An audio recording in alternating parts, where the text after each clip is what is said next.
ജ്യോതിഷ ഹസ്തരേഖ സംബന്ധമായ ഈ എളിയ വീഡിയോയിലേക്ക് എല്ലാവർക്കും സ്വാഗതം. ഇന്ന് പറയാൻ പോകുന്നത് ഈ നക്ഷത്രക്കാർ സൂക്ഷിച്ചാൽ ദുഃഖിക്കേണ്ട. അപ്പം കുറച്ച് നക്ഷത്രക്കാരെ കുറിച്ച് പറയുന്നുണ്ട്. അവർ ഏതെല്ലാം കാര്യങ്ങൾ ശ്രദ്ധിക്കണം, അവർക്ക് ചെയ്യേണ്ട കൃത്യമായ പരിഹാരം പറയുന്നുണ്ട്, അവർ ശ്രദ്ധിക്കേണ്ട കാര്യങ്ങൾ പറയുന്നുണ്ട്. ഞാൻ പറയുന്ന കാര്യങ്ങൾ മനസ്സിലാക്കുന്ന ഈ നക്ഷത്രക്കാരെല്ലാം ഉറപ്പായിട്ടും രക്ഷപ്പെട്ടിരിക്കും. അവർക്കൊന്നും ഒരു തകർച്ച ഉണ്ടാകത്തില്ല. അപ്പോൾ അത് സൂക്ഷിച്ചാൽ ദുഃഖിക്കേണ്ട. അങ്ങനെ ചില കാര്യങ്ങളുണ്ട്, അതിനെക്കുറിച്ചാണ് പറയുന്നത്. മുഴുവൻ കേൾക്കുക, അപ്പോൾ നിങ്ങൾക്ക് മനസ്സിലാകും, നിങ്ങളുടെ ജീവിതം രക്ഷപ്പെടും. അല്ലെങ്കിൽ എത്ര പൈസ ഉണ്ടാക്കിയാലും അവസാനം പലർക്കും ഞാൻ കണ്ടിട്ടുണ്ട്, 1 രൂപ പോലും മിച്ചമില്ലാതെ ജീവിക്കുന്ന ഒരുപാട് ആളുകളെ കണ്ടിട്ടുണ്ട്. അപ്പോൾ അതിൻ്റെ അടിസ്ഥാനത്തിൽ ചില നക്ഷത്രക്കാർ ചില കാര്യങ്ങൾ ചെയ്യുമ്പോഴാണ് ആ ധനം നിലനിൽക്കുകയും ജീവിതം മുഴുവൻ പ്രയോജനപ്പെടുകയും ചെയ്യുന്നത്. അല്ലെങ്കിൽ ഒന്നുമില്ലാത്ത ആരും, പണം നമ്മുടെ കയ്യിലില്ലെങ്കിൽ, പണം ഉണ്ടെങ്കിൽ എല്ലാ സഹായത്തിനും ആളുകൾ കാണും, പണമില്ലേ ഒരു ഒന്നുമല്ലാത്ത രീതിയിൽ ജീവിക്കുന്ന, അല്ലെങ്കിൽ ജീവിത അവസാനം വരുമ്പം ഒരു വല്ലാത്ത അവസ്ഥയിലാകുന്ന ചില നക്ഷത്രക്കാരുണ്ട്. ഞാൻ അവരെക്കുറിച്ച് അവർക്ക് രക്ഷപ്പെടാനുള്ള ഒരു വഴിയാണ് പറഞ്ഞു തരുന്നത്. കാരണം ഒരുപാട് 10,000-കണക്കിന് ഗ്രഹനിലകളെ, കൈരേഖ, സംഖ്യാജ്യോതിഷം ഇതെല്ലാം പരിശോധിച്ചതിൽ ഞാൻ കണ്ട ജീവിതങ്ങൾ, ഞാൻ കണ്ട അനുഭവങ്ങൾ, അപ്പോൾ ഇനിയും ആർക്കും അങ്ങനത്തെ അനുഭവങ്ങൾ വരരുത്. അതുകൊണ്ടാണ് ഞാൻ അത്തരത്തിലുള്ള ചില നക്ഷത്രക്കാരെക്കുറിച്ച് പറയുന്നുണ്ട്, അവരുടെ ചെയ്യേണ്ട കാര്യം പറയുന്നുണ്ട്. അത് കൃത്യമായിട്ട് ചെയ്താൽ മതി. ഞാനൊരു ശിവയോഗിയാണ്. ഗുരുവിൽ നിന്ന് ചെറുപ്പത്തിലെ ക്രിയാകുണ്ടലിലെ പ്രാണായാമം സ്വീകരിച്ചതാണ്. എൻ്റെ സഹവാസവും എല്ലാം ഈ ഇതുപോലെയുള്ള ആധ്യാത്മികമായ ശൈവ യോഗികളെ അങ്ങനെയുള്ളവരുമായിട്ടാണ്. അങ്ങനെയുള്ള അറിവുകളാണ് നമുക്ക് കൂടുതലും. ഞാൻ ഏതൊരു കാര്യവും ശരിയാണെന്ന് എനിക്ക് ബോധ്യമുള്ള കാര്യങ്ങൾ സ്വീകരിക്കത്തുള്ളൂ. അപ്പം ആ ഭഗവാനെ, ആ ശരിയായ ഭഗവാന്റെ അനുഗ്രഹത്തിൽ കിട്ടിയ ശരിയെന്ന് ബോധ്യമുള്ള നല്ല കാര്യങ്ങളാണ് പറയുന്നത്. വീഡിയോ മുഴുവൻ കാണാൻ ശ്രമിക്കുക. അതിനു മുമ്പ് ഒരു കാര്യം പറയാം, നേരിട്ട് കൺസൾട്ടിങ് ഇല്ല, വാട്സപ്പ് വഴിയാണ്. ഹസ്തരേഖ, സംഖ്യാജ്യോതിഷം, ഗ്രഹനില ഇതൊക്കെയാണ് നോക്കുന്നത്. നിങ്ങൾക്ക് നോക്കാൻ താല്പര്യം ഉണ്ടെങ്കിൽ വാട്സപ്പിൽ ഇടുക, ഫ്രീ ആകുമ്പോൾ ഞാൻ റിപ്ലൈ തരും. എങ്ങനെ ചെയ്യുന്നതെന്ന് പറയും. ഞാൻ നല്ല കാര്യങ്ങൾ മാത്രമേ പറയത്തുള്ളൂ, ഇതുപോലെയൊക്കെയുള്ള നല്ല കാര്യങ്ങൾ. ഇത് കേട്ടിട്ട് ആവശ്യമുണ്ടെങ്കിൽ ചെയ്യാം, അല്ലെങ്കിൽ ചെയ്യാതിരിക്കാം. പിന്നെ ഫോൺ വിളിച്ചാൽ കിട്ടത്തില്ല, ഞാൻ എപ്പോഴും തിരക്ക് തന്നെയായിരിക്കും. നേരിട്ട് വന്നാലും നോക്കാൻ പറ്റത്തില്ല, കാരണം വാട്സപ്പിലെ വർക്ക് തന്നെ സമയത്തിന് തീരുന്നില്ല. അതുകൊണ്ടാണ് വാട്സപ്പിൽ ഇടുന്ന എല്ലാവർക്കും റിപ്ലൈ ചെയ്യാൻ പറ്റത്തില്ല. കാരണം എന്നാന്ന് ചോദിച്ചു കഴിഞ്ഞാൽ ഒരുപാട് മെസ്സേജുകളാണ് വരുന്നത്. അപ്പോൾ അതുകൊണ്ട് സാഹചര്യമാണ് പറഞ്ഞത്. പുതിയതായിട്ട് വീഡിയോ കാണുന്നവരുണ്ടായിരിക്കും, ഓരോ വീഡിയോയിലും പുതിയ കാണുന്ന ആരെങ്കിലും ഉണ്ടായിരിക്കും. അതുകൊണ്ടാണ് എല്ലാ വീഡിയോയിലും പറയുന്നത് സാഹചര്യം. ഇനി വിഷയത്തിലേക്ക് വരികയാണ്. ഞാനീ തൊട്ടിരിക്കുന്നത് സാക്ഷാൽ കാശി വിശ്വനാഥൻ്റെ ഭസ്മമാണ്. അവിടുന്ന് ക്ഷേത്രത്തിൽ നിന്ന് ഒരു ആൾ പോയി നമുക്ക് അയച്ചു തന്നതാണ്. എല്ലാം ഭഗവാനിൽ സമർപ്പിച്ചുള്ള കാര്യങ്ങളാണ്. എല്ലാം ശിവകരങ്ങളായ കാര്യങ്ങളാണ്. ഓരോ ശാസ്ത്രത്തിലും ശിവനെ പ്രത്യേക രീതിയിൽ 18 ശൈവസിദ്ധന്മാർ ചെയ്ത ചില വിദ്യകൾ ചെയ്യുന്ന ആളാണ്. അപ്പം എനിക്ക് നിങ്ങൾക്ക് പല കാര്യങ്ങളും നല്ല കാര്യങ്ങൾ പറഞ്ഞു തരാൻ പറ്റും. നിങ്ങൾ കേട്ടിട്ട് നിങ്ങൾക്ക് അത് ആവശ്യമുള്ളത് നിങ്ങൾ ചെയ്യുക, മറ്റുള്ളവർക്ക് നല്ല കാര്യങ്ങൾ പറഞ്ഞു കൊടുക്കുക. ഇനിയും ഞാൻ ഒരു കാര്യം കൂടെ പറഞ്ഞിട്ട് വീഡിയോയിലേക്ക് വരാം. ഒരു കാര്യം കൂടെ പറഞ്ഞിട്ട് ഞാൻ നക്ഷത്രങ്ങളെക്കുറിച്ചെല്ലാം നിങ്ങൾക്ക് പറഞ്ഞു തരാം. രക്ഷപ്പെടാനുള്ള വഴിയും കൃത്യമായി വേണ്ട കാര്യങ്ങൾ നിങ്ങളുടെ ജീവിതത്തിൽ ഉപയോഗപ്പെടുന്ന എല്ലാം പറഞ്ഞുതരാം. മുഴുവൻ വീഡിയോ കാണണം. ഒരു 2-3 കാര്യം ഞാൻ ജസ്റ്റ് ഒന്ന് പറഞ്ഞിട്ട്, അതായത് ഇപ്പോൾ വാട്സപ്പിൽ പലരും മെസ്സേജ് ചെയ്യുന്നുണ്ട്, സാറേ ഈ ശിവക്ഷേത്രത്തിൽ ചെന്ന് കഴിഞ്ഞ് ഭഗവാനെ എന്നെ രക്ഷപ്പെടുത്തണമെന്ന് പറഞ്ഞാൽ ഭഗവാൻ അങ്ങ് എടുക്കുമോ? അങ്ങനെയൊക്കെ പലരും പറയുന്നുണ്ട്. അത് സാറിൻ്റെ ഒരു അഭിപ്രായം പറയാമോ എന്ന് എന്നോട് ചോദിച്ചു. അപ്പോൾ കുറേ പേര് മെസ്സേജ് ചെയ്യുന്നതുകൊണ്ട് ഞാനത് എല്ലാവർക്കുമായിട്ട് പറഞ്ഞു കൊടുക്കാമെന്ന് വിചാരിച്ചു. അതായത് ശിവഭഗവാനെ എന്നല്ല, ഈശ്വരന്മാരെ കുറിച്ച് ഒന്നും അറിയാത്ത, ഈശ്വരൻ എന്താണ്, ദൈവം എന്താണ്, അങ്ങനെയൊക്കെ ഒരു ബോധ്യമില്ലാത്ത അവരെ അങ്ങനെ ആ ഒരു കാര്യങ്ങൾ പറയത്തുള്ളൂ. കാരണം ഇപ്പോൾ ഒരു വ്യക്തി ജനിക്കുന്നത് ആ വ്യക്തിയുടെ കർമ്മം കൊണ്ടാണ്. ആ കർമ്മം തീരുമ്പോഴേ ആ വ്യക്തി ഭൂമിയിൽ നിന്ന് പോകത്തുള്ളൂ. അല്ലാതെ എന്ത് ചെയ്താലും അവൻ്റെ സമയമാകാതെ ഭൂമിയിൽ നിന്ന് പോകത്തില്ല. അപ്പം പിന്നെ ഒരു ക്ഷേത്രത്തിൽ ചെന്നെ രക്ഷപ്പെടുത്തണമെന്ന് പറഞ്ഞാൽ അങ്ങ് എടുക്കുമെന്ന് പറഞ്ഞാൽ അത് നമുക്ക് സാമാന്യ ബുദ്ധിയില്ല. അതിനകത്ത് വല്ല അർത്ഥമുണ്ടോ? ഒരാൾ ജനിക്കുമ്പോൾ കർമ്മം അനുസരിച്ചാണ് ജനിക്കുന്നത്. അപ്പോൾ ആ കർമ്മം തീരുമ്പോൾ മാത്രമേ ഭൂമിയിൽ നിന്ന് പോകത്തുള്ളൂ. അല്ലാതെ എവിടെ ക്ഷേത്രത്തിൽ ചെന്ന് എന്നെ ഇനി അങ്ങ് എടുക്കണമെന്ന് പറഞ്ഞാൽ പോലും എടുക്കത്തില്ല. പിന്നാണ് എന്നെ രക്ഷപ്പെടുത്തണമെന്ന് പറഞ്ഞാൽ എടുക്കുമെന്ന് പറയുന്നത്. എന്തൊരു അബദ്ധമാണ്. നമ്മുടെ കർമ്മം തീരുമ്പോഴേ നമ്മൾ പോകത്തുള്ളൂ കേട്ടോ. അല്ലാതെ ഒരു ക്ഷേത്രത്തിൽ ചെന്നും എന്നെ രക്ഷപ്പെടുത്തണമെന്ന് പറഞ്ഞാൽ, അല്ലെ നമ്മൾ എന്നെ അങ്ങ് എടുക്കണമെന്ന് പറഞ്ഞാലും, അല്ലെ നമ്മൾ ജീവിതത്തിൽ എന്തെങ്കിലും മരിക്കാൻ വേണ്ടി ശ്രമിച്ചാൽ പോലും നമ്മുടെ കർമ്മം തീരാതെ നമ്മൾ പോകത്തില്ല ഈ ഭൂമിയിൽ നിന്ന്. അതാദ്യം മനസ്സിലാക്കുക. 2, ശിവഭഗവാൻ എന്ന് വെച്ചാൽ ആരാണെന്നാണ് വിചാരിച്ചിരിക്കുന്നത്. ഭഗവാനെ എന്നെ രക്ഷപ്പെടുത്തണമെന്ന് പറഞ്ഞാൽ ഉടനെ അങ്ങ് എടുക്കുകയാണോ ചെയ്യുന്നത്? ഭഗവാനെന്ന് വിളിക്കുന്നത് എന്തുകൊണ്ടാണെന്നറിയോ? ഒരു ഭക്തൻ്റെ മനസ്സിൽ ഇരിക്കുന്ന കാര്യം അറിയാം. ഒരു ഭക്തന് വേണ്ട, അവൻ എന്നെ രക്ഷപ്പെടുത്തണമെന്ന് പറയുമ്പോൾ അവന് വേണ്ട ചിലപ്പോൾ സാമ്പത്തികമായിരിക്കും, തൊഴിലായിരിക്കും. അതൊക്കെ അവൻ്റെ കാര്യം അപ്പോഴേ അവൻ്റെ മനസ്സിൽ ഇരിക്കുന്ന കാര്യം അറിയാവുന്നതുകൊണ്ടാണ് ഭഗവാൻ എന്ന് വിളിക്കുന്നത്. ഭഗവാൻ ആ തൊഴിലുയർച്ച, സാമ്പത്തിക ഉയർച്ച എന്നാന്ന് വെച്ചാൽ കൊടുക്കും. അങ്ങനെയാണ് ചെയ്യുന്നത്. അങ്ങനെ ഭഗവാനെ വിളിക്കുന്നവരെ, ശരിയായിട്ട് വിളിക്കുന്നവരെല്ലാം രക്ഷപ്പെട്ടിട്ടുണ്ട്. അപ്പോൾ ഇതുപോലുള്ള അബദ്ധ കാര്യങ്ങൾ, ഒരിക്കലും തെറ്റായ അറിവുകളുടെ പുറകെ പോകരുത്. അതൊക്കെ ഓരോരുത്തരുടെ അഭിപ്രായങ്ങളും അറിവില്ലായ്മ കൊണ്ടും ഒക്കെ പറയുന്നതാണ്. നമ്മൾ അത്തരം കാര്യങ്ങളുടെ പുറകെ പോകരുത്.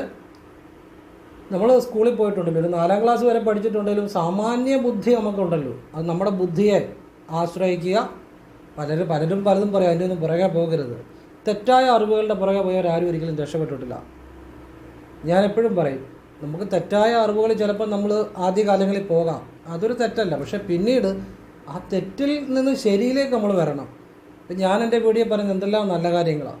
ഇങ്ങനെയുള്ള നല്ല കാര്യങ്ങൾ കേട്ടിട്ട് പിന്നെ തെറ്റായ കാര്യങ്ങളുടെ പുറകെ പോയാൽ അത് നിങ്ങളുടെ മാത്രം കുഴപ്പമാണ്. ജീവിതത്തിൽ ഏറ്റവും വലിയ ബുദ്ധിമുട്ട് എന്നാണെന്നറിയോ? ഏറ്റവും വലിയ പരാജയം എന്നാണെന്നറിയോ? കഴിവില്ലാത്തതോ അറിവില്ലാത്തതോ ബുദ്ധിയില്ലാത്തതോ ഒന്നുമല്ല, തെറ്റായ അറിവുകളുടെ പുറകെ പോകുന്നതാണ് കേട്ടോ. അതുകൊണ്ട് വാട്സപ്പിൽ മെസ്സേജ് ചെയ്തവരോട് ഞാൻ പറഞ്ഞു, മേലാൽ ഇതുപോലുള്ള അബദ്ധങ്ങൾ എന്നോട് ചോദിക്കരുത്. എൻ്റെ അഭിപ്രായം ഒപ്പം പറഞ്ഞ് നിങ്ങൾക്ക് ഇഷ്ടമുണ്ടെങ്കിൽ സ്വീകരിക്കുക, അല്ലെങ്കിൽ തള്ളിക്കളയാം. ഇങ്ങനെയുള്ള കാര്യങ്ങൾ പുറകെ പോകുന്നവരുടെ വാട്സപ്പ് പോലും ഞാൻ പിന്നെ നോക്കത്തില്ല, ബ്ലോക്ക് ചെയ്യും. കാരണം നല്ല കാര്യങ്ങൾ പറഞ്ഞിട്ട് അത് മനസ്സിലാക്കാനുള്ള ബുദ്ധിയില്ലാതെ അബദ്ധങ്ങളുടെ പുറകെ പോകുന്നവർ അവരുടെ പുറകെ പൊക്കോട്ട്, അല്ലെ അത്തരം കാര്യങ്ങൾ പിന്നെ ഞാൻ അവരുമായിട്ടൊരു അഭിപ്രായം പറയത്തില്ല, വാട്സപ്പും ബ്ലോക്ക് ചെയ്യും. ഇതുപോലെയുള്ള അബദ്ധങ്ങൾ. പണ്ടൊരാൾ ചോദിച്ചു, ഓം നമഃ ശിവായ ജപിക്കാവുന്നു. ഞാൻ ചോദിച്ചു, പിന്നെ എന്നതാ ജപിക്കാൻ പറ്റുന്നു? അല്ല, എനിക്കറിയാൻ വയ്യ, പിന്നെ എന്നതാ ജപിക്കേണ്ടത്? ഇതുപോലെ പലർക്കും പല തെറ്റിദ്ധാരണകളുണ്ട്. ചിലർ ചോദിക്കും, ശിവനെ വിളിച്ചാൽ വീട്ടിൽ പാമ്പ് വരുമോ? എന്തൊരു അബദ്ധമാണ് പറയുന്നത്. അങ്ങനെയാണെങ്കിൽ നമ്മുടെയൊക്കെ വീട്ടിൽ എന്നായിരിക്കും അവസ്ഥ? ഞാൻ ഓരോ നിമിഷവും ശിവനെ വിളിച്ചുകൊണ്ടിരിക്കുന്നു. അപ്പോൾ ഇതുപോലെയുള്ള പൊട്ടൻ ചോദ്യങ്ങൾ, അബദ്ധങ്ങൾ, അതെന്തുകൊണ്ട്? നമ്മൾ 4ാം ക്ലാസ് വരെ സ്കൂളിൽ പോയവർക്ക് സാമാന്യ ബുദ്ധി കാണത്തില്ലേ, കൂടുതലൊന്നും പഠിത്തം വേണ്ട. അപ്പം നമ്മളിതുപോലെ അബദ്ധങ്ങളെ പുറകെ പോകരുത്. നമുക്ക് തന്നെ അറിയാം ഇത് അബദ്ധമാണ്, പിന്നെ അറിഞ്ഞുകൊണ്ട് എന്നോട് ചോദിക്കേണ്ട കാര്യമുള്ളൂ.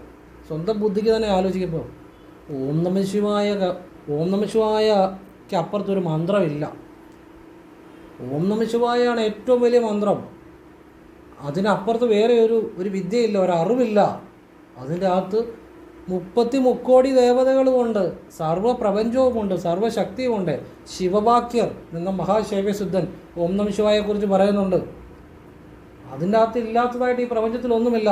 ഓം നമഃ ശിവായ ഏറ്റവും വലിയ മന്ത്രങ്ങളിൽ ഒന്ന് തന്നെയാണ്, അതിനപ്പുറത്തേ ആവുന്നുമില്ല. ഇതൊക്കെ ഞാൻ വീഡിയോയ്ക്കകത്ത് പറഞ്ഞിട്ടും പിന്നെ ഇതുപോലെ എന്നോട് ഓരോ അബദ്ധങ്ങൾ ചോദിക്കുമ്പം അവർക്ക് വിഷമം തോന്നി. ഒരിക്കലും ഞാൻ ചോദിച്ചവരോട് അത് പറഞ്ഞിട്ടുണ്ട്, ഇനി അങ്ങനെയുള്ള ചോദ്യങ്ങൾ ചോദിക്കരുത്. ചോദിച്ചാൽ ഞാൻ പിന്നെ അവരുമായിട്ട് യാതൊരു, കാരണം അതുപോലെയുള്ള നല്ല കാര്യങ്ങളാണ് വീഡിയോ കൂടെ പറഞ്ഞു തരുന്നത്. പിന്നെ തെറ്റായ കാര്യങ്ങളുടെ പുറകെ പോയാൽ അത് അവനവൻ്റെ മാത്രം കുഴപ്പമാണ്. അങ്ങനെയുള്ളവരെ ദൈവത്തിന് പോലും രക്ഷിക്കാൻ പറ്റത്തില്ല. നമ്മളാണ് നമ്മുടെ വഴി തിരഞ്ഞെടുക്കുന്നത്. നല്ല കാര്യം പറഞ്ഞിട്ടാണ് അത് കേൾക്കാതെ തെറ്റായ കാര്യങ്ങളുടെ പുറകെ പോയാൽ ഒരിക്കലും നല്ലത് പ്രതീക്ഷിക്കരുത്. അതുകൊണ്ട് നല്ല കാര്യങ്ങൾ അറിഞ്ഞിട്ട് തെറ്റിലേക്ക് പോകുന്ന ഒരിക്കലും ശരിയല്ല. എൻ്റെ വീഡിയോ കാണുന്നവരോടാണ് പറഞ്ഞത്. അപ്പോൾ നിങ്ങൾ അത് വളരെ അവനവൻ കാണിക്കുന്ന തെറ്റാണ്. അപ്പോൾ അതുകൊണ്ട് ഞാൻ മനസ്സിലാക്കാൻ വേണ്ടി പറഞ്ഞതാണ്, എൻ്റെ അറിവാണ് പറഞ്ഞത്. നിങ്ങൾക്ക് ഇഷ്ടമുണ്ടെങ്കിൽ സ്വീകരിക്കാൻ, അല്ല തള്ളിക്കളയാം. ഇനി ഒരു കാര്യം കൂടെ പറയുവാണ്. കഴിഞ്ഞ വീഡിയോയിൽ പറഞ്ഞ ചില്ലറ ചുമന്ന പട്ടിനകത്ത് ആ ചില്ലറ കളയാമോ വീട്ടിൽ വെക്കാമോ ഭയങ്കര സംശയം എല്ലാവർക്കും. ഞാൻ ആ വീഡിയോക്കകത്ത് വ്യക്തമായിട്ട് പറഞ്ഞിട്ടുണ്ട്. ആ ചില്ലറ നിങ്ങൾക്ക് ദിവസം ഉപയോഗിക്കാം, പിന്നെ അല്ലെ പുതിയ ചില്ലറ ഉപയോഗിച്ചാലും കുഴപ്പമില്ല. അപ്പോൾ പഴയ ചില്ലറ വേണമെങ്കിൽ നമുക്ക് നമ്മുടെ ആവശ്യത്തിന് ഉപയോഗിക്കാം, അല്ലെങ്കിൽ ക്ഷേത്രത്തിൽ സമർപ്പിക്കാം. പിന്നെ ആ ഉപയോഗിച്ച ചില്ലറ തന്നെ ദിവസവും ഉപയോഗിക്കാം. ആ പട്ടും അതിൻ്റെ ചുമന്ന തുണി അതിൻ്റെ ഒരു കുഴപ്പമില്ല. അല്ലെങ്കിൽ പുതിയ ചില്ലറ ഉപയോഗിച്ചാലും ഒരു കുഴപ്പമില്ല കേട്ടോ.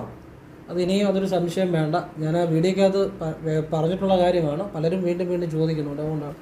ഇനിയും ഈ പാസ്വേഡിനെ കുറിച്ച് ഞാൻ പറഞ്ഞൊരു വീഡിയോ ഇട്ടായിരുന്നല്ലോ.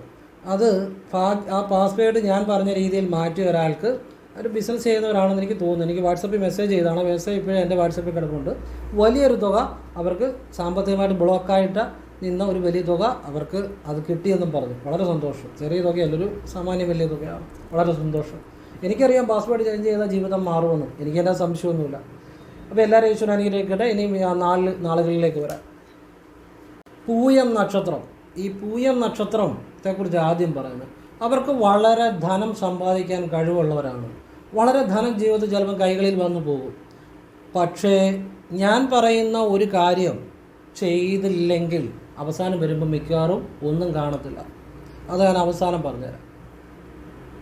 അപ്പം പൂയം നാളുകാർ വളരെ ശ്രദ്ധിക്കണം, സൂക്ഷിച്ചാൽ ദുഃഖിക്കേണ്ട. വളരെ സാമ്പത്തികം ഉണ്ടാക്കും, പക്ഷേ പണം നിലനിൽക്കണമെങ്കിൽ ഒരു കാര്യം ചെയ്യണം. അത് ഞാൻ പറഞ്ഞുതരാം. നിങ്ങൾ ചെയ്യുന്നു. കാരണം എനിക്ക് ഒരുപാട് ജീവിതങ്ങൾ അല്ലെ കൈരേഖ ഗ്രഹനില ഒക്കെ പരിശോധിച്ചതിൻ്റെ അടിസ്ഥാനത്തിലാണ് പറയുന്നത്. അവസാനം ഒന്നുമില്ലാതായവരുണ്ട്. വളരെ സാമ്പത്തികം, അതായത് വണ്ടി, വാഹനം, ഹോട്ടൽ ബിസിനസ് ഒക്കെ ചെയ്ത് അതുപോലെ പണം സമ്പാദിച്ച് അവസാനം ഒന്നുമില്ലായ്മേ വന്നവരുണ്ട്. അങ്ങനെ ആർക്കും ഉണ്ടാകാതിരിക്കാൻ വേണ്ടി പറഞ്ഞു തരുന്നത്. അപ്പം പൂയുന്ന ആളുകാർ എന്ത് ശ്രദ്ധിക്കണം? അവർക്ക് ധനം വളരെ സമ്പാദിക്കാൻ കഴിവുള്ളവരാണ്, പക്ഷെ അത് നിലനിൽക്കാൻ തടസ്സമുണ്ട്. ആയതുകൊണ്ട് ഒരു കാര്യം ഞാൻ പറഞ്ഞുതരാം, അത് ചെയ്യണം. പിന്നെ പൂയുന്ന ആളുകാർക്ക് ഹോട്ടൽ ബിസിനസ് നല്ലതാണ്, ഫുഡ് ബിസിനസ് നല്ലതാണ്, ടെക്നിക്കൽ നല്ലതാണ്, ഫിനാൻസ് നല്ലതാണ്, തടിയുടെ ബിസിനസ്സുകൾ നല്ലതാണ്. അങ്ങനെയുള്ള കാര്യങ്ങളൊക്കെ നല്ലത് തന്നെയാണ്. ടെക്നിക്കൽ ബിസിനസ്സുകൾ നല്ലതാണ്. ഫുഡ് ഹോട്ടലൊക്കെ വളരെ കൂടുതൽ നല്ലതായിട്ട് കാണുന്നുണ്ട്. സാമ്പത്തികമൊക്കെ ശരിക്കും ഉണ്ടാക്കാനും കഴിവുള്ളവരാണ്. പക്ഷെ ധനം നിലനിൽക്കണമെങ്കിൽ ഞാൻ പറയുന്ന ഒരു കാര്യം ചെയ്താൽ നന്നായിരിക്കും. ഇതെല്ലാം അനുഭവത്തിൻ്റെ അടിസ്ഥാനത്തിൽ പറയണം കേട്ടോ. ഇപ്പം ഞാൻ പറഞ്ഞ പാസ്വേഡ് മാറ്റിയവർക്ക് വലിയൊരു തുക വന്നെങ്കിൽ ഇത് നിങ്ങൾ ചെയ്താൽ നിങ്ങൾക്ക് വീഡിയോയ്ക്ക് അത് പറഞ്ഞിട്ടുണ്ട്. അത് എനിക്ക് സംശയമൊന്നുമില്ല, കാരണം ഒരുപാട് അനുഭവമുള്ള. അതുപോലെയാണ് ഈ ഓരോ കാര്യം പറയുന്നത്. അത് ശരിയായിട്ട് ചെയ്താൽ നിങ്ങൾക്കത് ജീവിതത്തിൽ ഗുണമാകും. ശരിയായിട്ട് ചെയ്തില്ലെങ്കിൽ അത് അനുഭവമാകത്തില്ല. അപ്പോൾ അത് ശരിയായിട്ട് ചെയ്യാൻ വേണ്ടിയാണ് ഇതെല്ലാം വിശദമായിട്ട് പറഞ്ഞു തരുന്നത്, ഏതൊരു കാര്യവും. ഇനി രണ്ടാമത് പറഞ്ഞ വിശാഖം നാളുകാരാണ്. ഇവർക്ക് ധനം വളരെ കൈകളിൽ വന്നു പോകാൻ, ഒരുപാട് സാമ്പത്തികം കൈകാര്യം ചെയ്യാൻ യോഗമുള്ളവർ തന്നെയാണ്. സ്വന്തമായിട്ട് സാമ്പത്തികം ഒരു ജീവിത അവസാനത്തിലേക്ക് വരുമ്പോൾ വളരെ തുച്ഛമായ രീതിയിലായിരിക്കും ചിലപ്പം ഉണ്ടാകുന്നത്. അപ്പോൾ അതിനും ഞാൻ ഇതിനെല്ലാം ഒരു കാര്യം പറഞ്ഞു തരുന്നുണ്ട്, അത് ചെയ്താൽ മതി. പക്ഷേ ഇത് സാമാന്യ ബലമാണ് കേട്ടോ. ജനിച്ച സമയവും ഒക്കെ അനുസരിച്ച് ഈ ബലങ്ങളിലൊക്കെ വ്യത്യാസം വരും. ഈ വീഡിയോ പറയുന്ന മുഴുവൻ നാളുകാരെ അങ്ങനെ തന്നെയാണ്. ഇത് സാമാന്യം പൊതുവായിട്ട് പറയുന്നതേ ഉള്ളൂ, അങ്ങനെ മനസ്സിലാക്കുക കേട്ടോ. എങ്കിലും മനസ്സിലാക്കുന്നതുകൊണ്ട് ഗുണമുണ്ടാകും. അപ്പോൾ വിശാഖം നാളുകാരും സാമ്പത്തികം സൂക്ഷിച്ചാൽ ദുഃഖിക്കേണ്ട, ഏതൊരു കാര്യം അത് അവസാനം പറഞ്ഞുതരാം. സാമ്പത്തികം വളരെ കൈകാര്യം ചെയ്യുന്നവരാണ്, അല്ലെങ്കിൽ സാമ്പത്തികം വളരെ വരാൻ യോഗമുള്ളവരാണ്. പക്ഷേ സാമ്പത്തികം നിലനിൽക്കാൻ തടസ്സമുണ്ട്. ഇവർക്ക് കണക്ക്, ഹോസ്പിറ്റൽ, നഴ്സിംഗ്, ഡോക്ടറെ എന്ന് വേണ്ട ഹോസ്പിറ്റൽ സംബന്ധമായ തൊഴിലുകൾ, മെഡിസിൻ സംബന്ധമായ തൊഴിലുകൾ, വാഹന സംബന്ധമായ തൊഴിലുകൾ, അതുപോലെ കണക്ക് സംബന്ധമായ തൊഴിലുകൾ, ഫിനാൻസ് സംബന്ധമായ തൊഴിലുകൾ ഒക്കെ വളരെ നല്ലത് തന്നെയാണ്. കുറച്ച് കഴിവുകൾ പറഞ്ഞതേ ഉള്ളൂ.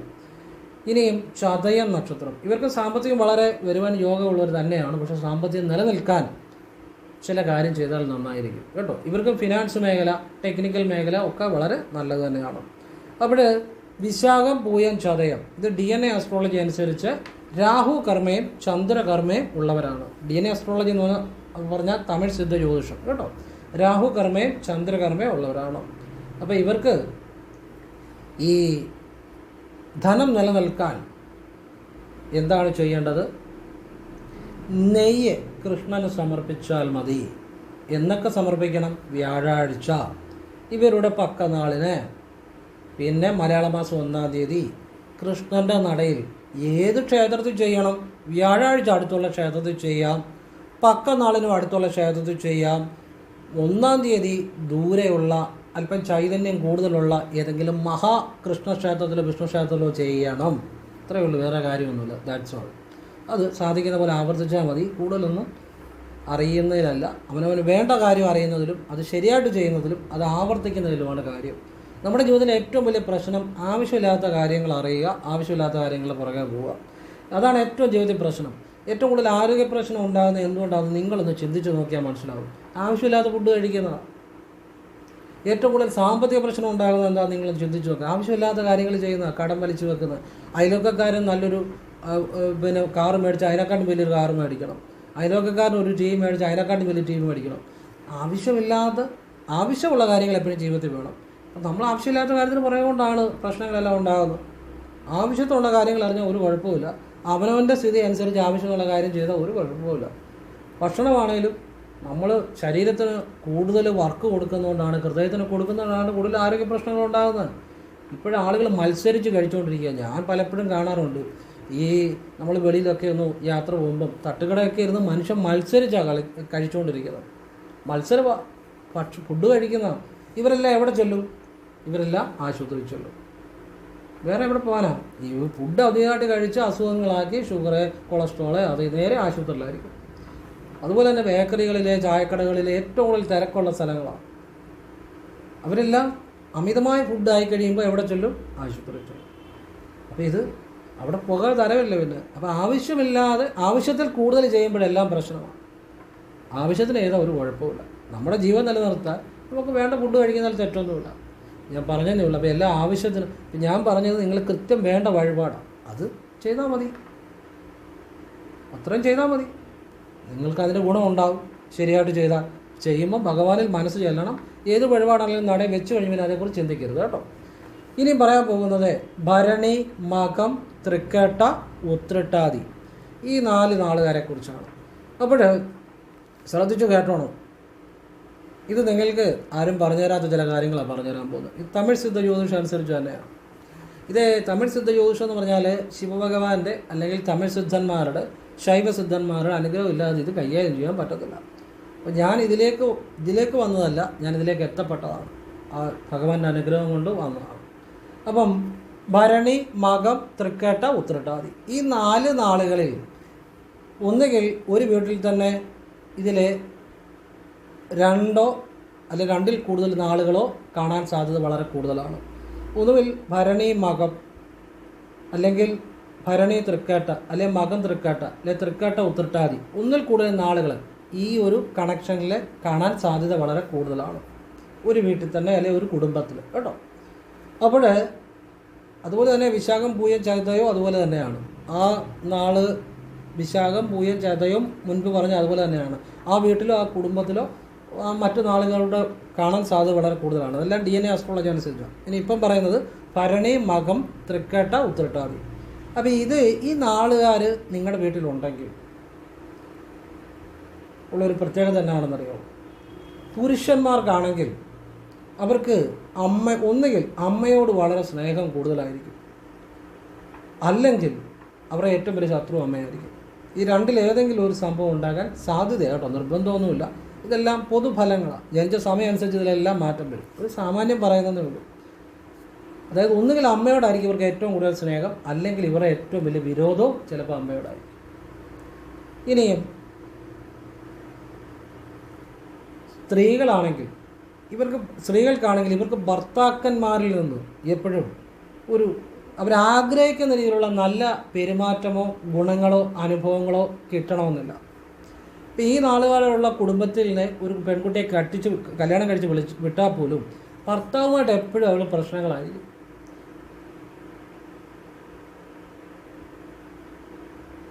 നിങ്ങൾ ശ്രദ്ധിച്ചു നോക്കിയോ.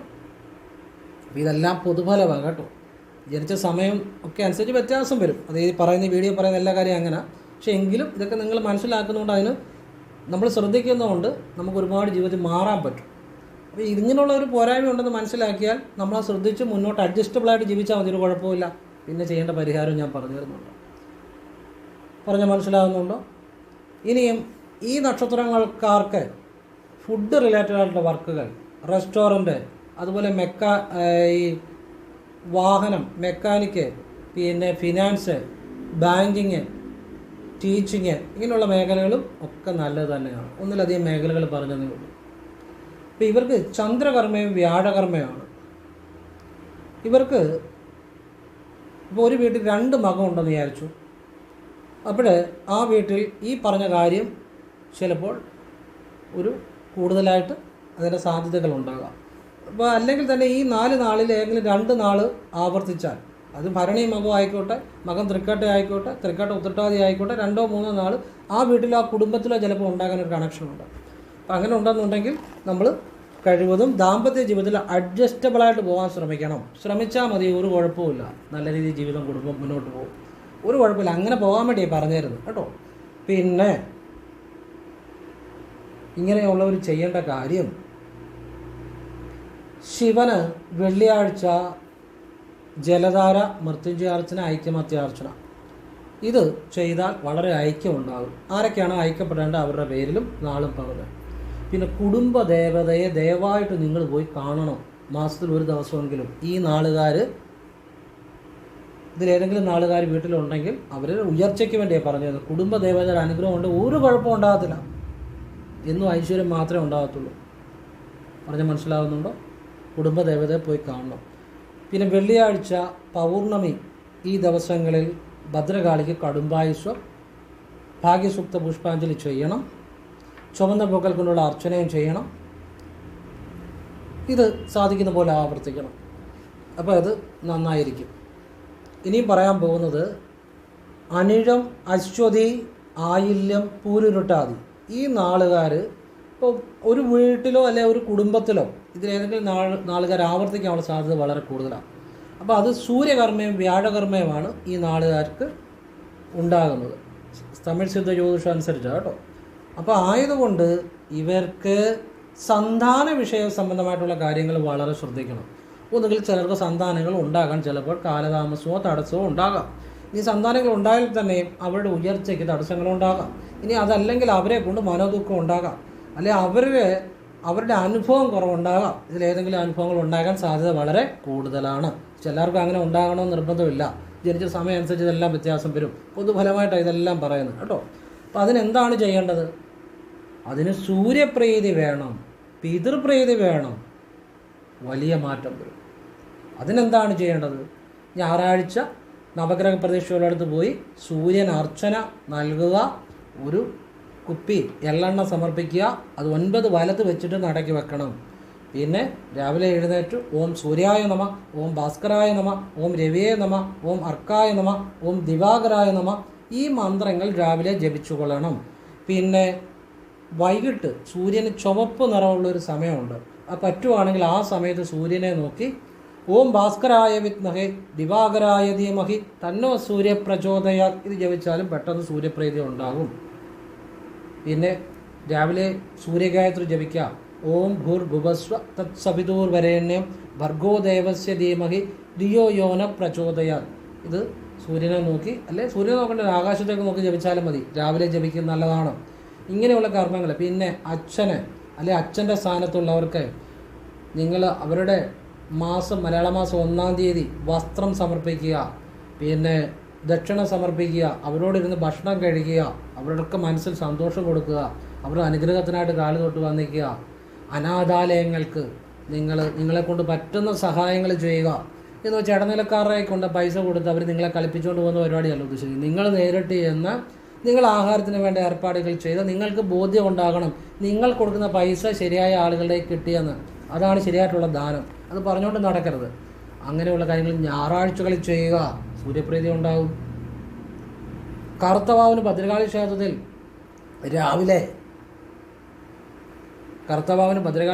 രാവിലെ നിങ്ങൾ ഭദ്രകാളി കടുംബായുസ്വം ഭാഗ്യസൂക്ത പുഷ്പാഞ്ജലി നടത്തുക, വെള്ള നിവേദ്യം കൊടുക്കുക, കുളമുള്ള ക്ഷേത്രം തിരഞ്ഞെടുക്കുക, അവിടെ മലർ കൊണ്ട് മീനൂട്ട് നടത്തുക. പെട്ടെന്ന് പിതൃപ്രീതി ഉണ്ടാകും. അതോടൊപ്പം വ്യാഴപ്രീതിയും വേണം. കാരണം ഈ നക്ഷത്രക്കാർക്ക് സൂര്യകർമ്മയുണ്ട്, വ്യാഴകർമ്മയുണ്ട് DNA ആസ്ട്രോളജി അനുസരിച്ച്. പിന്നെ വ്യാഴപ്രീതിയും കൂടെ വേണം. അപ്പോൾ അതിന് കൃഷ്ണക്ഷേത്രത്തിൽ നിങ്ങൾ വ്യാഴാഴ്ച പോയി തുളസിമാല സമർപ്പിക്കുക. വെള്ളം നനച്ച് വേണം തുളസിമാല വെക്കാൻ. ഒരു തുളസിയിലയുടെയെങ്കിലും പുണ്യം എനിക്ക് എൻ്റെ കുടുംബത്തിന് തരണേ എന്ന് പറഞ്ഞ് വയ്ക്കുക. ഭഗവാന് വെണ്ണ സമർപ്പിക്കുക, പിടിപ്പണം സമർപ്പിക്കുക. ഇതൊക്കെ വ്യാഴാഴ്ചകൾ ആവർത്തിക്കുക. സാധിക്കുമെങ്കിൽ കർത്തവാവ് കഴിഞ്ഞിരുന്ന ഏകാദശിയും കൂടെ ചെയ്യുക. വലിയ അനുഗ്രഹങ്ങളുണ്ടാകും, ജീവിതം മാറും. That's all. ഇത്രയേ ഉള്ളൂ, വേറെ കൂടുതലൊന്നുമില്ല. ആവശ്യമുള്ള കാര്യം ചെയ്താൽ മതി. അത് മനസ്സിലാക്കുക, ശരിയായിട്ട് ചെയ്യുക, പൂർണ്ണ വിശ്വാസത്തിൽ ചെയ്യുക, മനസ്സ് ഭഗവാനിൽ ചെല്ലണം. അത്രയേ ഉള്ളൂ. സാധിക്കുന്ന പോലെ ആവർത്തിക്കണം, അവനവൻ്റെ ആവശ്യം പോലെ ആവർത്തിക്കണം. അത് നിങ്ങളുടെ ആവശ്യം പോലെ നിങ്ങൾ ആവർത്തിക്കേണ്ടത്. ഇനി പറയാൻ പോകുന്നത് പുണർതം, ചോതി, അവിട്ടം. ഇത് ഈ നാളുകാർ ഇപ്പോൾ ഒരു വീട്ടിൽ അല്ലെങ്കിൽ ഒരു കുടുംബത്തിൽ ഇതിലേതെങ്കിലും നാളുകാർ ആവർത്തിക്കാനുള്ള സാധ്യത വളരെ കൂടുതലാണ്. അപ്പം DNA ആസ്ട്രോളജി അനുസരിച്ച് ശനികർമ്മയും ചൊവ്വകർമ്മയുമാണ് ഈ നാളുകാർ. ഇങ്ങനെ ഈ നാളുകാരുള്ള വീടുകളിൽ ഒക്കെ അവർക്ക് സാമ്പത്തികമായ പ്രതിസന്ധികൾ, പിന്നെ ഈ നാളുകാരുള്ള വീടുകളിൽ നിന്ന് വിദേശവാസം, അന്യദേശങ്ങളിലോ അല്ലെങ്കിൽ വിദേശത്തോ അല്ലെ അന്യദേശത്തോ പോകാൻ ആ വീട്ടിലുള്ളവർക്ക് ചിലപ്പോൾ സാധിക്കുക. കൂടുതലായിട്ടല്ലേ അങ്ങനെ കണ്ടുവരാം. പിന്നെ വീട്ടിലെ പെട്ടെന്ന് സാമ്പത്തിക പ്രതിസന്ധികൾ, അതുപോലെ കലഹങ്ങൾ, അഭിപ്രായ വ്യത്യാസങ്ങൾ, കുടുംബ പ്രശ്നങ്ങൾ, ഇതൊക്കെ ഉണ്ടാകാനുള്ള സാധ്യത വളരെ കൂടുതലാണ്. പക്ഷേ ഇത് നാളുകാരുള്ളിടത്തല്ല ഇങ്ങനെ സംഭവിക്കാൻ നിർബന്ധമൊന്നുമില്ല. ജനിച്ച സമയം അനുസരിച്ച് ചില വ്യത്യാസം വരും. എങ്കിലും സാമാന്യ ഫലമായി പറയുന്ന സാധ്യതകളും ഉണ്ടാകാം. അത് ഇനി ചില പരിഹാരങ്ങൾ ഞാൻ പറയുന്നുണ്ട്, അത് ചെയ്തു പോയാൽ വളരെ നല്ലതായിരിക്കും. അതുപോലെ കേസ് വഴക്ക് അതുപോലുള്ള കാര്യങ്ങളെ ഒക്കെ ശ്രദ്ധിക്കണം. അപ്പോൾ ഇവരേറ്റവും വേണ്ടത് ഭദ്രകാളി പ്രീതിയാണ്. കുടുംബദേവത ക്ഷേത്രത്തിൽ പോയാൽ ഇവർ രക്ഷപ്പെട്ടു. അച്ഛൻ്റെയും അമ്മയുടെയും കുടുംബദേവത ക്ഷേത്രത്തിൽ പോകണം. അവിടെ എണ്ണ, മാല, അർച്ചന, ഇഷ്ട നിവേദ്യം, ചുവന്ന പട്ടിനകത്ത് ചില്ലറ വെച്ച് 3 പ്രദക്ഷിണം വെച്ച് നടക്കി വെക്കണം. അവിടെ വൈകിട്ട് ചുറ്റുവിളക്ക് തെളിയിക്കണം. അവിടെ സെറ്റും കൊണ്ട് സമർപ്പിക്കണം. അവിടെ ക്ഷേത്രം വൃത്തിയാക്കുന്ന അമ്മമാരോ വല്ലതും ഉണ്ടെങ്കിൽ അവർക്ക് വസ്ത്രവും ദക്ഷിണയും നൽകണം. തിരുമേനിക്ക് ഒരു ദക്ഷിണ കൊടുക്കുക. ഇതൊക്കെ ചെയ്തു നോക്കുക. ജീവിതം രക്ഷപ്പെട്ടിരിക്കും, ഒരു സംശയം വേണ്ട. പിന്നെ വെള്ളിയാഴ്ച അടുത്തുള്ള ഭദ്രകാളി ക്ഷേത്രത്തിൽ അമ്മയ്ക്ക് കടുംബായുസം, ചുവന്ന പൂക്കളും വെള്ളപ്പൂക്കൾ കൊണ്ടുള്ള അർച്ചന, അഷ്ടോത്തരാർച്ചന, ഇതൊക്കെ വെള്ളിയാഴ്ചകൾ ആവർത്തിക്കുക. മലയാള മാസം ആദ്യ വെള്ളിയാഴ്ച ഒരു ഗണപതി ഹോമം ഭഗവതി സേവയും കൊടുക്കുക. ഗണപതി ഹോമത്തിൽ ഭാഗ്യസൂക്ത മന്ത്രം ജപിച്ച് പാൽപ്പായസം കൊണ്ട് ഗണപതി ഹോമത്തിൽ ഹോമിക്കാൻ പറയുക തിരുമേനിയോട്. തലേദിവസമായിട്ട് പറഞ്ഞ് അവിടെ തലേദിവസം പറഞ്ഞ് ഏർപ്പാടാക്കണം. മലയാള മാസം ആദ്യ വെള്ളിയാഴ്ച രാവിലെ ചെയ്യത്തക്ക രീതി. ഇതൊക്കെ സാധിക്കുന്ന പോലെ ആവർത്തിക്കുക. അത്രയേ ഉള്ളൂ, വേറെ കാര്യമൊന്നുമില്ല. ചെയ്ത് നോക്കുക, അപ്പോൾ അതിൻ്റെ അനുഭവം ഉണ്ടാകും. പിന്നെ ശനിയാഴ്ച ശിവക്ഷേത്രത്തിൽ പാൽപ്പായസവും ഭാഗ്യസൂക്ത പുഷ്പാഞ്ജലിയും ചെയ്യുക. ഇത് ശനിയാഴ്ചയും കറുത്തവാവ് കഴിഞ്ഞിരുന്ന ശനിയാഴ്ചയും വെളുത്തവാവ് കഴിഞ്ഞിരുന്ന ശനിയാഴ്ചയും ആവർത്തിക്കുക. ഇത്രയും കാര്യം ചെയ്യുക. അപ്പം അവനെ നിങ്ങളുടെ ആവശ്യം പോലെ ചെയ്താൽ മതി. നിങ്ങൾക്ക് ആവശ്യമുണ്ടെങ്കിൽ ചെയ്യുക, നിങ്ങൾ സാധിക്കുന്ന പോലെ ആവർത്തിക്കുക കേട്ടോ. ഞാൻ എൻ്റെ അനുഭവങ്ങളും ഒക്കെയാണ് പറഞ്ഞു തരുന്നത്. അപ്പം പലർക്കും മാറ്റമുണ്ടായ കാര്യങ്ങളാണ്. അതൊക്കെ അവനവൻ്റെ ആവശ്യം പോലെ സാധിക്കുന്ന പോലെ ആവർത്തിക്കുക. ഈ പറയുന്ന കാര്യമല്ല അങ്ങനെ തന്നെയാണ്. ഞാൻ ഇന്ന ചെയ്യണമെന്നോ ചെയ്യേണ്ടതൊന്നുമല്ല. നിങ്ങൾക്ക് ആവശ്യമുണ്ടോ നിങ്ങൾ ചെയ്യുക, നിങ്ങൾക്ക് ആവശ്യമുണ്ടെങ്കിൽ ആവർത്തിക്കുക. എൻ്റെ 1000 അല്ലെങ്കിൽ മുഴുവൻ വീഡിയോയിൽ അങ്ങനെയാണ് പറഞ്ഞിരിക്കുന്നത് കേട്ടോ. അപ്പം ഇത് എല്ലാവർക്കും പ്രയോജനപ്പെടും എന്ന് എനിക്ക് സംശയമൊന്നുമില്ല, ഉറപ്പുണ്ട്. പിന്നെ ഈ ഹസ്തരേഖയെക്കുറിച്ച് നമ്മളെല്ലാം നമ്മുടെ അനുഭവത്തിലാണ് വിശ്വസിക്കേണ്ടത്. പലരും ഹസ്തരേഖയെക്കുറിച്ച് പല അഭിപ്രായങ്ങളുമുണ്ട്.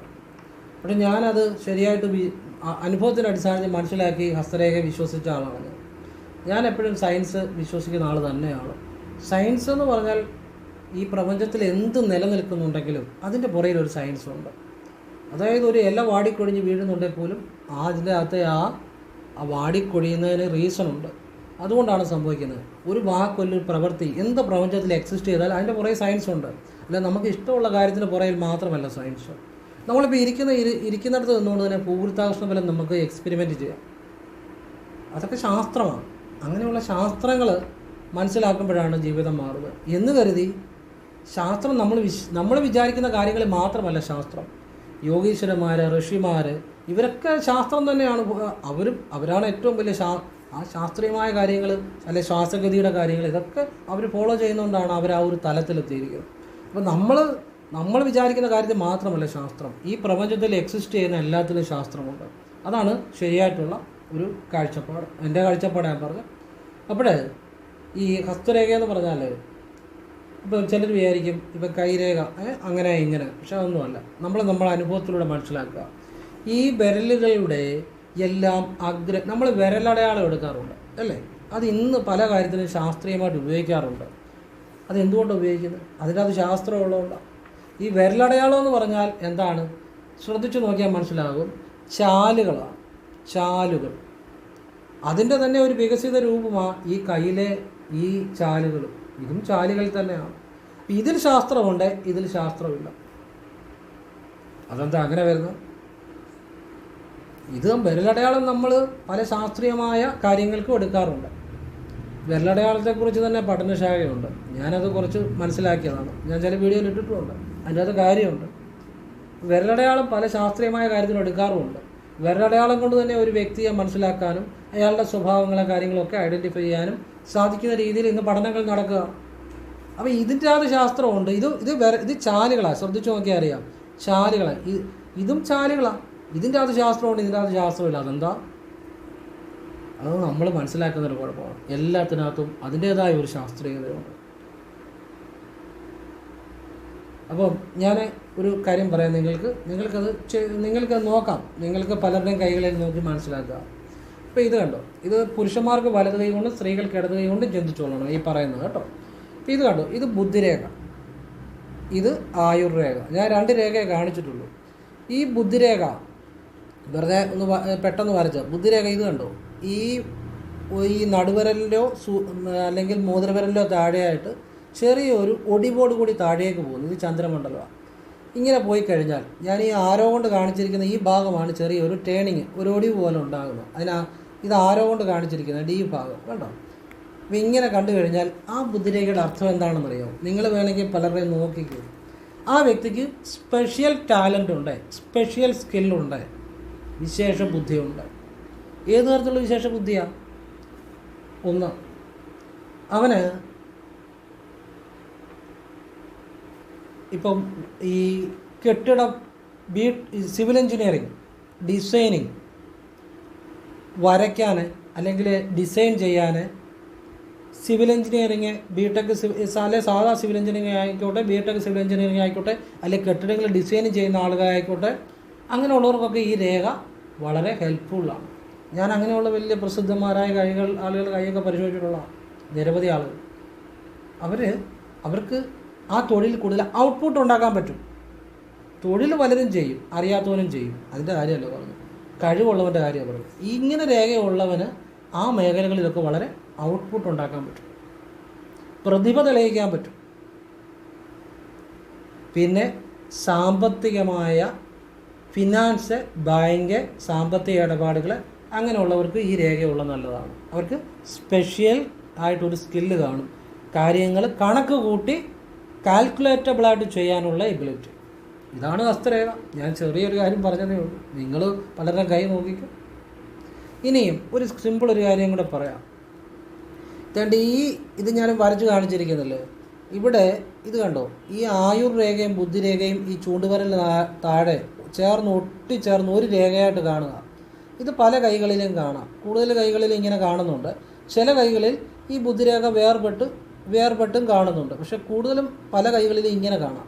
ഇതിപ്പം കണ്ടോ, ഇങ്ങനെ ഒട്ടിച്ചേർന്ന് വളരെ കുറച്ച് ദൂരം സഞ്ചരിക്കുന്നതായിട്ട് ഞാൻ വരച്ച് കാണിച്ചിരിക്കുന്നത്.